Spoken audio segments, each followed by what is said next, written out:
प्रिय दर्शकों, आपका यूट्यूब चैनल पर स्वागत है। यदि आपको मेरी वीडियो पसंद आए तो चैनल को लाइक कीजिए और मेरी वीडियो को सब्सक्राइब कीजिए। आज आपको मैं बुखार के में कई दफ़ा कफ की मात्रा बहुत ज़्यादा बढ़ जाती है।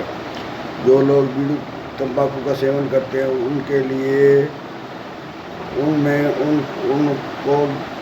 कफ की मात्रा बहुत ज़्यादा बढ़ जाती है। उनके लिए मैं रामबाण नुस्खा जो मेरी दादी का बताया हुआ है बताना चाहता हूँ।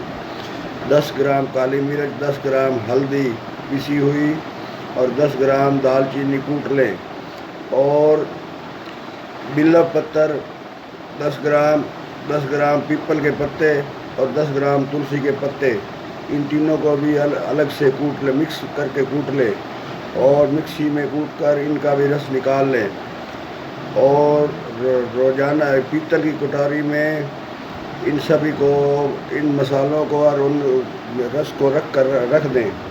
पीतल की कटोरी या तांबे की कटोरी में रस दें। रोज़ाना 4-4 ग्राम पानी में मिलाकर 100 ग्राम पानी में मिलाकर रोज़ाना 2 दफ़ा सुबह और शाम लें और इससे कफ में वृद्धि रुक जाएगी और इसकी वजह से बुखार होता है। कफ पड़ने की वजह से बुखार होता है और कफ से राहत मिलेगी। ऐसा 3 या 4 दिन करें, उसके बाद फिर कोई ज़रूरत नहीं है। कफ की मात्रा का बिल्कुल कम करने में बहुत ही सहायक है।